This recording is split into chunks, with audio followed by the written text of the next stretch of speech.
Mesdames et messieurs, bonjour. Bonjour chers amis, amis de Matin Bonheur, soyez salués. Alors, très rapidement, hier on a été tous témoins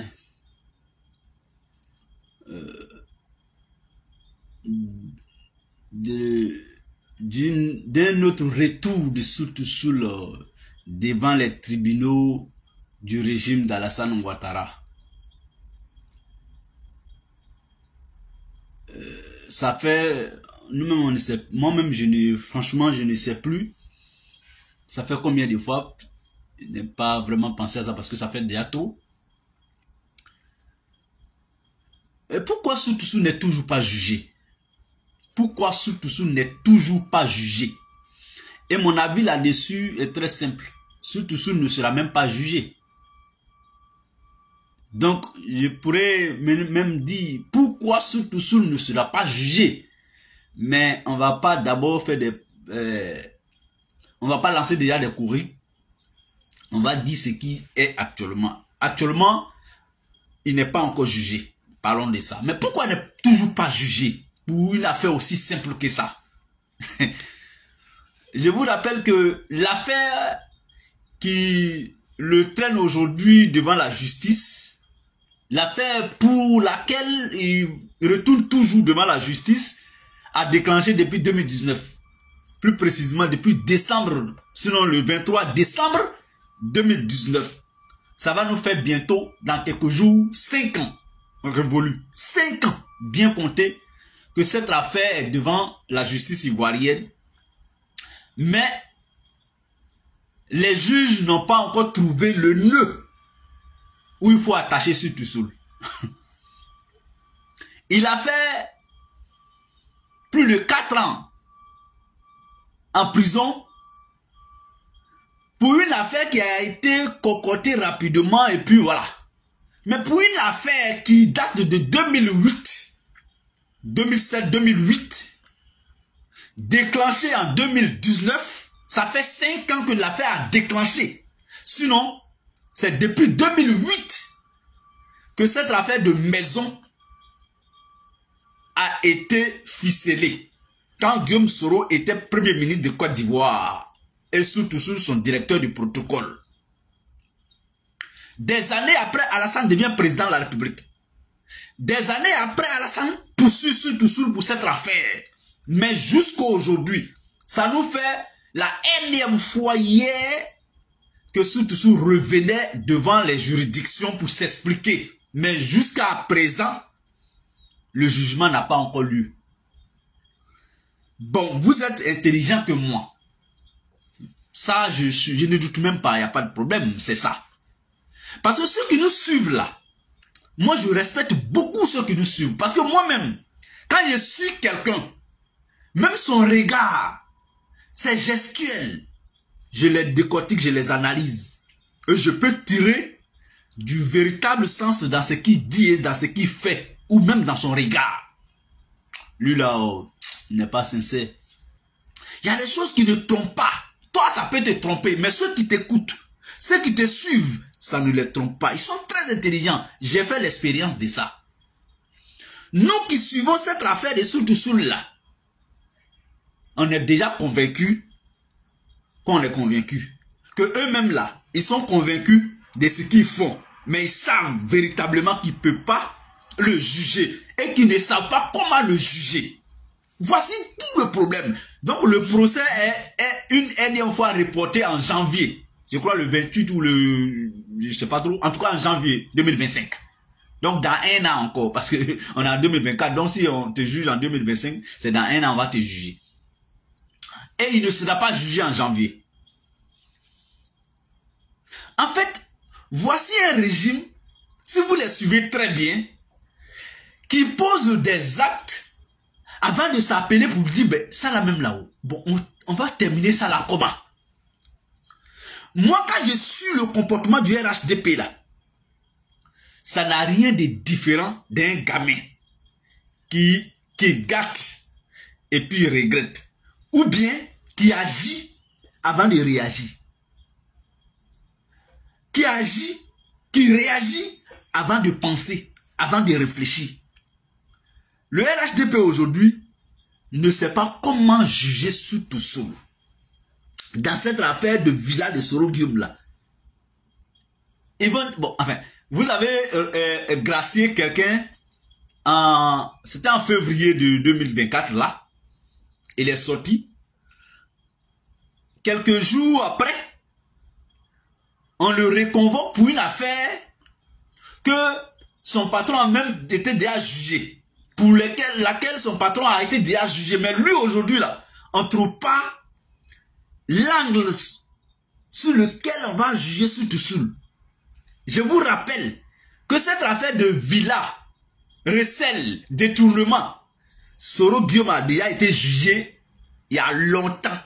C'est-à-dire, réfléchissons un peu, hein. Si on a déjà jugé Guillaume Soro pour le condamner même à 20 ans, Guillaume Soro a été condamné doublement à 20 ans et puis perpétuité. Je vais vous dire, pour que nul n'en ignore, 20 ans de Guillaume Soro là, c'est relatif aux maisons, à sa maison, à Villa là. Et c'est cette même affaire aujourd'hui qui est encore devant Soutou Toussoul. Mais ils ont trouvé le temps nécessaire pour juger celui qui dormait dans la maison. Parce que Guillaume Soro n'a jamais fait de transaction, n'a pas touché. Il ne sait pas comment ils ont fait transaction là même pour que lui commence à dormir dans la maison là. Mais lui a déjà été jugé, même condamné, 20 ans. On dit que pour sortir l'argent là, Soutou Toussoul a vu clair dans ça. Mais lui, on ne peut pas le juger, on ne sait pas comment le juger, mais on continue de le fatiguer. Bravo à vous. Bravo.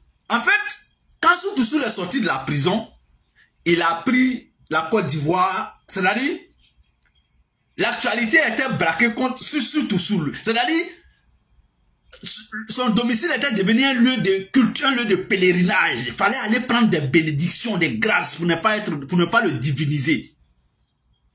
Le pouvoir dit ça là, non, non, non, non. Et nous-mêmes, on est au pouvoir, la même président même de la République n'est pas populaire comme ça dans le pays là. Non, si on continue comme ça là, vraiment, c'est pas bon. On ne sait pas cela à quoi ils peuvent réfléchir. C'est tout. Ils ont cassé l'élan de solidarité nationale vis-à-vis de Soutou Toussoul. Parce que, eux là, pour eux là, si Soutou Toussoul continue d'être comme ça là, vraiment, notre candidature de 2025 là, 4e mandat là est compromis. Donc, il faut faire quelque chose. Ils ne prennent pas de risques, hein. C'est pourquoi Soutou Toussoul ne sera pas jugé. On va continuer de oui, bon. En fait, eux, tout ça là, c'est Soro qui est derrière là. Parce que Soutou Toussoul continue d'être populaire, machin. C'est pour Soro Guillaume. Bon, imaginons que l'actualité change en 2 mois ou bien 3 mois des élections et puis Soutou Toussoul est toujours vraiment national, machin, il draine la foule, tout le monde se bouscule et puis en même temps dans ça encore, on dit Soro rentre. Mais c'est gâté. Le RHDP ne prend pas de risques. C'est pourquoi ils ont réfléchi pour dire, bon Dieu, lui là on sait qu'on ne peut pas le juger, le condamner, le renvoyer encore en prison. On peut pas, il ne peut pas faire ça. Moi je vous donne cette garantie. Ils ne vont pas faire, ils ne peuvent pas faire. Bon. Vraiment, je n'ai plus envie de trop parler dans l'affaire de Ouattara. Il peut faire, hein. Mais ça sera très compliqué pour lui. Remettre Soutou Toussoul dans la prison de Côte d'Ivoire, là, encore sous lui-même. Ça fait 2 fois. 3e fois, là, vraiment, Ouattara, il n'a pas honte, hein. Mais ça, là, vraiment, il n'a pas peur des gens, hein. Mais ça, là, c'est très compliqué pour lui. Donc, courage à toi, cher grand frère Soutou Toussoul. Courage, la Côte d'Ivoire est avec toi, cher frère. Nous sommes avec toi. Hier, regardez au palais. Avant, au début, c'était 10 personnes, 15 personnes pour l'accompagner, le galvaniser. Bon, c'est lui-même qui galvanise les gens même. Quand Ouattara le convoque en prison, devant un tribunal. Mais hier, j'ai dit, les gens sont sortis, les gens sont quittés les gens sont quittés en France, en Angleterre. J'ai vu des délégations quitter la France, l'Angleterre, pour aller soutenir Soutou Toussoul hier. Comme si... Bon, vraiment, c'est extraordinaire ce qu'on a vu hier. Bravo aux soroïstes. Non, vous êtes formidables. Non, non, nous, on est prêts. C'est l'opposition qui est là, hein. Donnez-nous le pouvoir de Côte d'Ivoire. Donnez-nous le pouvoir, là. Vous allez voir comment on peut être avec le peuple. Comment on peut gouverner pour le peuple et au nom du peuple. Donnez-nous le pouvoir. Les soroïstes, là, ils sont numéro 1 dans solidarité. Ils sont numéro 1 dans mobilisation, dans l'opposition, là. Ils sont... Courage, là même, on a fini avec ça. Notre leader, on est orphelin de leader aujourd'hui. On a soif de voir notre leader sur le territoire national. Mais malgré ça, on ne sait même pas où il est. Malgré ça, là, on tient. Parce qu'on croit. Et ça va se réaliser, Inch'Allah. Mesdames et messieurs, chers amis, je voulais aborder très rapidement le deuxième sujet que j'ai marqué en titre. La présidentielle d'octobre 2025. La candidature d'Alassane Ouattara. Moi, je vous ai dit que ce qui est plus facile pour Alassane aujourd'hui, c'est d'être candidat. Ce qui est plus difficile pour Alassane aujourd'hui, c'est de dire je ne suis pas candidat. C'est à ça que je crois. Quand quelqu'un analyse un fait, un sujet là, ce n'est pas du charlatanisme, comme je peux le dire, mais c'est juste une analyse qui pose par rapport à des situations, à des faits, à des propos et tout ça. C'est tout ça ensemble, c'est ça qu'on appelle analyser un sujet dans son contexte. Donc quand tu analyses quelque chose dans le contexte précis, tu vas voir que tu ne te trompes pas.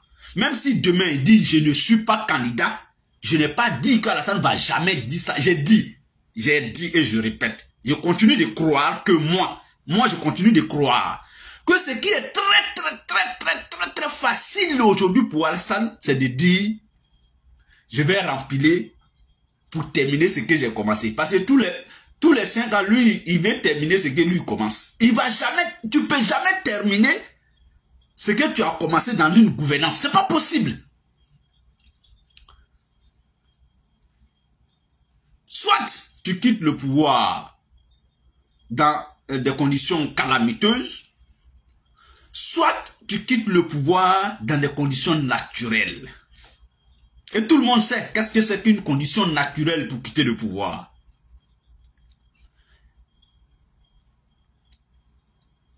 Tout le monde sait, je n'ai pas besoin de citer des conditions naturelles et des conditions calamiteuses.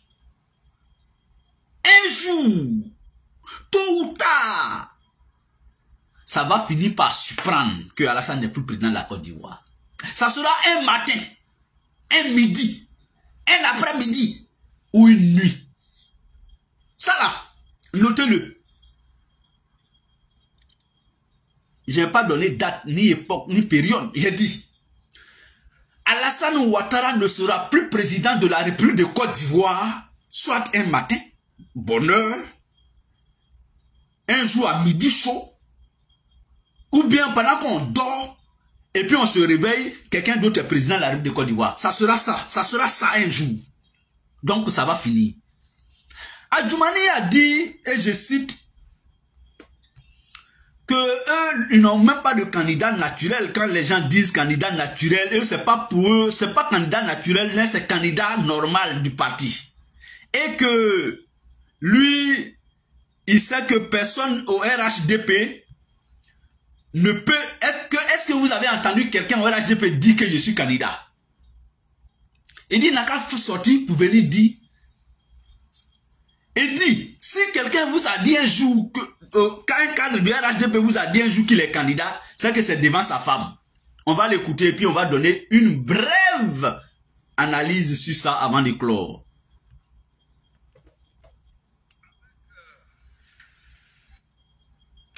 RHDP, nous sommes tranquilles.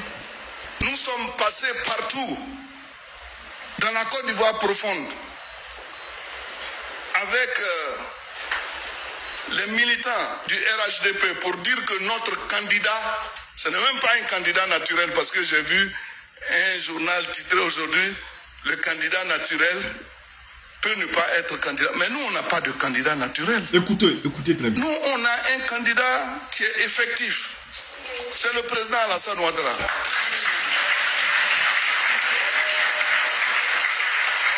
Les gens en ont peur parce que c'est le candidat redoutable. Mais comment vous pouvez choisir, nous, notre candidat à notre place? Est-ce que vous avez vu au sein du RHDP quelqu'un lever le doigt qu'il veut être candidat? S'il l'a dit, peut-être c'est devant sa femme.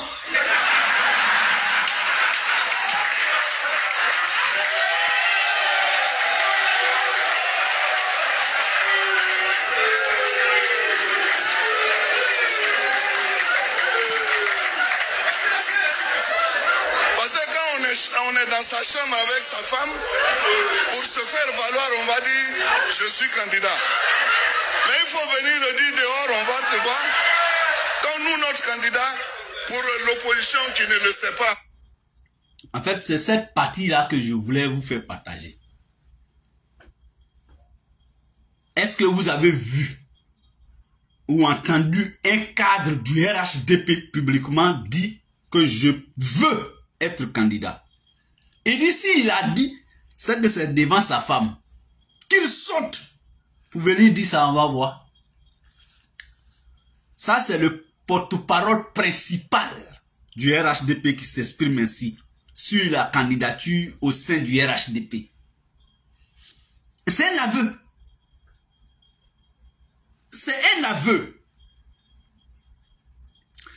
C'est pourquoi, pour corroborer ce que j'ai dit tout de suite là, pour dire la chose la plus facile pour Alassane aujourd'hui, c'est de continuer, c'est de remplir, c'est d'être candidat pour un 4e mandat pour nous, un 4e mandat pour eux, un 2e mandat de la 3e République. Il a fait premier, faut pas y partir, hein. Il n'a qu'à faire 2e, on va voir. La chose la plus facile pour Alassane aujourd'hui, c'est ça. Nous sommes en 2025, non? Ça nous reste 20 jours, on va aller en 2025. Et en 2025, on n'a que 10 mois. Il n'y a même pas un seul jour sur 10 mois en 2025 pour être candidat, pour aller à la présidentielle. Et avant la présidentielle, avant le jour du scrutin, qui va nous rester 10 mois, il faut beaucoup de jours, 90 jours, je crois, avant, pour être candidat, pour déposer ses dossiers de candidature. Donc, pratiquement, c'est fini. Être candidat, là, à partir de mars-avril, c'est fini. RHDP n'a pas autre candidat. C'est pas Alassane Ouattara. Adjoumani vient de faire l'aveu de taille.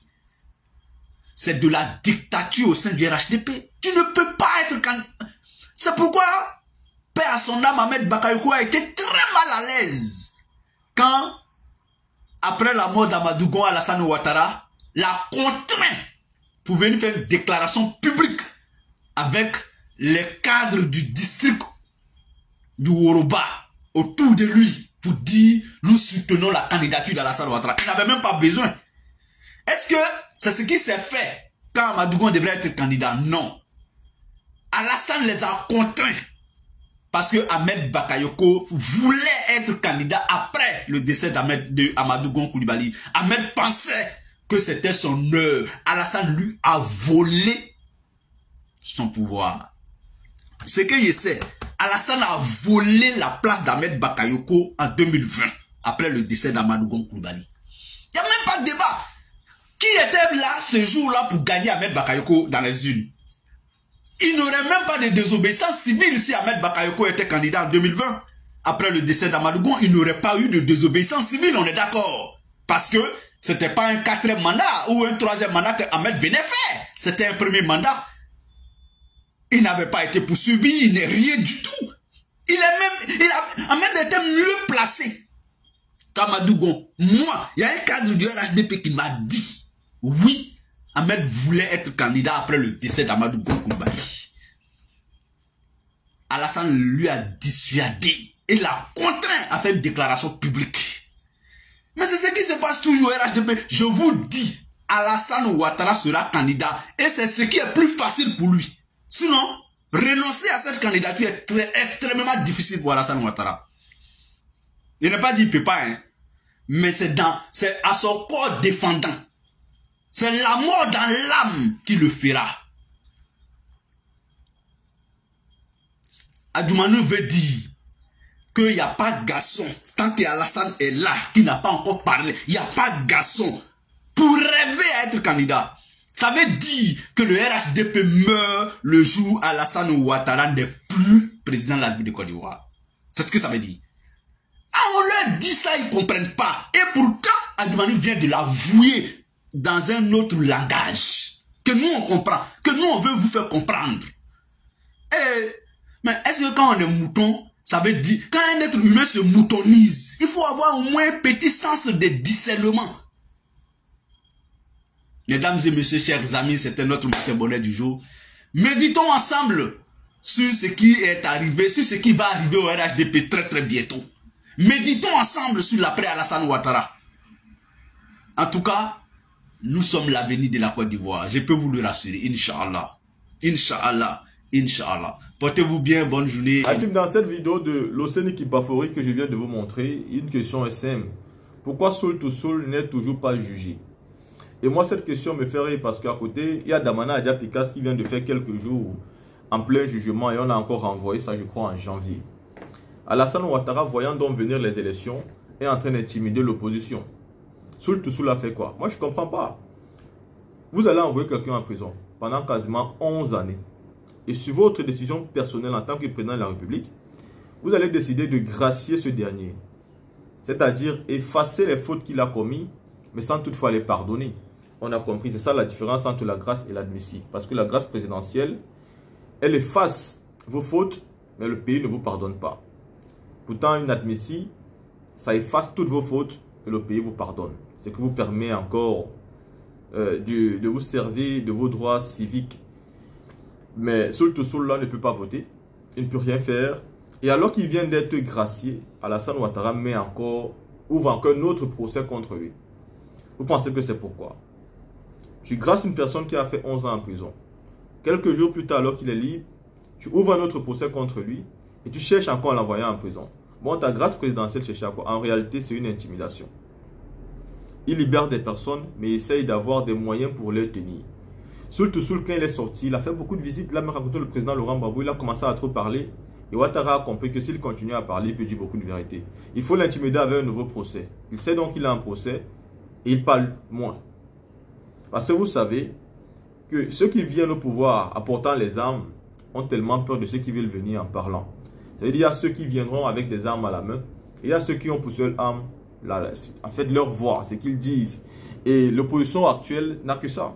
Ils n'ont que les armes. Et le pouvoir en place ne veut pas que vous parlez. Parce que quand vous parlez, vous êtes écouté par la communauté nationale, mais aussi par la communauté internationale. Et Alassane Ouattara puise toute sa légitimité dans la communauté internationale. Parce qu'en Côte d'Ivoire, s'il faut regarder celui qui dit, celui qui a gagné les élections, bah, c'était le Conseil constitutionnel. Et ceux-ci avaient dit qu'il avait gagné et ce n'était pas Ouattara. Donc, c'est la communauté internationale qui a dit, même si le Conseil constitutionnel dit que Gbagbo a gagné, il a quand même perdu. Voyez-vous, en France, par exemple, c'est le Conseil constitutionnel qui sacralise un président de la République qui a été élu par le peuple. C'est-à-dire quand le Conseil constitutionnel dit Macron a gagné, bah une victoire a été sacralisée et c'est fini, on ne peut plus rien faire. Mais parce qu'on est dans un état de droit. Et en Côte d'Ivoire, malgré que le Conseil constitutionnel, qui est censé sacraliser le président Laurent Gbagbo en 2010, avait donc fait son devoir, bah la France et la communauté internationale ont dit non. Le Conseil constitutionnel ivoirien ne vaut rien. Même s'ils disent que tu as gagné, tu n'as pas gagné, c'est Ouattara qui a gagné. Donc il puise toute sa légitimité, non pas sur les votes du peuple, parce que le Conseil constitutionnel ne l'a pas reconnu comme vainqueur, mais il puise sa légitimité sur la décision de la communauté internationale. Voilà donc pourquoi il a peur de voir les gens parler. Parce que quand il parle, la communauté internationale tend son oreille. Vous savez qu'il y a le FMI en Côte d'Ivoire qui contrôle. Il y a la communauté internationale qui contrôle. Et donc, ils écoutent tout le temps. D'ailleurs, vous savez que l'ambassadeur de la France a été reçu par le président Laurent Gbagbo. Et personne ne sait ce qu'ils se sont dit là-bas. Aujourd'hui, si vous avez pourchassé quelqu'un pendant quasiment 11 années, et qu'il est quand même revenu et est là, et continue à mobiliser, créer un nouveau parti politique, et que vous commencez à courir derrière lui, ça veut dire qu'il y a un problème. Vous savez que d'une manière ou d'une autre, ces messieurs-là vous fait peur. Donc, vous voulez ou vous ne voulez pas, le monsieur est infiant. Et TV Saint-Monde nous avait dit, le président Gbagbo qui est parti à la CPI et qui est rentré, a gardé son influence intacte en Côte d'Ivoire et bien plus étendue au niveau de la sous-région. Donc vous savez qu'il continue à être infiant et bien évidemment que ça fait peur. Donc, il faut comprendre ici que que ce soit Loseni Kibafori, que ce soit Soul to Soul, le vice-président du GPS, que ce soit Damana Adjapikas, que ce soit Akwa Justin, que ce soit même les Charles Blé Goudé dont je combats beaucoup, ils sont tout simplement intimidés pour les empêcher de trop parler. Et donc, on veut au moins que l'élection présidentielle passe avant de leur permettre d'être totalement libres. Mais avant ça, c'est difficile. Surtout pour Damana Adjapikas. Parce qu'il parle beaucoup et il dit beaucoup de vérité. Mais est-ce que toutes ces intimidations vont changer grand-chose? Parce que vous savez que derrière les intimidations d'Alassane Ouattara, il approche quand même le RHD, le PPACI. Donc il commence quand même à négocier avec le président Laurent Gbagbo. Et le président Laurent Gbagbo lui-même, il a dit, qu'escrivez-vous sur la liste électorale? Préparez-vous, mobilisez-vous. Parce qu'à un moment venu, le RHDP sortira de sa tremblote et sera obligé de remettre son nom dans la liste électorale. Parce que les accusations contre lui sont infondées. Donc, que ce soit le vice-président du GPS ou bien les autres hommes politiques, toutes les accusations qui sont contre ces gens aujourd'hui ne sont pas justifiées. Et ces accusations sont juste là pour les empêcher de trop crier, de trop parler. Vous voulez qu'il fasse ça à qui? Gbagbo peut parler comme il veut. Ouattara ne peut rien faire. Il sait que Gbagbo n'a pas peur de lui. D'ailleurs, c'est le seul homme politique aujourd'hui dont Ouattara ne peut pas dire aux policiers « Allez arrêter Gbagbo ». Après le décès de Bédié, c'est Gbagbo qui est resté. Soro, lui, il avait peur. Il a fui parce que lui, on peut encore l'arrêter. Mais Gbagbo, alors qu'il avait 20 ans sur sa tête, il est quand même rentré dans son pays. Et il avait 20 ans, mais il était là en Côte d'Ivoire. Ouattara n'a jamais pu l'arrêter. Jusqu'à ce que Ouattara décide de gracier le président Gbagbo. Donc vous pouvez donc comprendre que vu qu'il sait qu'il ne peut plus intimider le président Laurent Gbagbo, bah, il va intimider son entourage. Gbagbo est déjà âgé, donc il ne parle pas tous les jours. On va donc intimider les jeunes qu'il a formés, qui parlent pour le PPACI, pour que voilà, ces jeunes parlent moins. Et comme ça, le PPACI n'a plus de porteur de voix. Et on les entend moins. Et donc le peuple est un peu... voilà, le peuple se perd un peu. C'est pareil pour le GPS. Parce que le PPAC et le GPS, pour moi, sont quasiment dans un même combat à l'heure actuelle. Je ne dis pas un même combat à l'heure actuelle. Ils ont même peut-être tout simplement un combat circonstanciel, même si ce n'est pas de conviction. C'est au moins un combat circonstanciel dont on peut respecter. Le PDC RDA, je ne sais pas trop. Depuis le décès du président Henri Konan Bédié, Tidjane Thiam ne me convainc pas. Mais bon, le parti politique choisit ce qu'ils veulent. Donc la team, pour moi, c'est ce que je pense par rapport aux intimidations d'Alassane Ouattara contre les hommes politiques aujourd'hui de Côte d'Ivoire.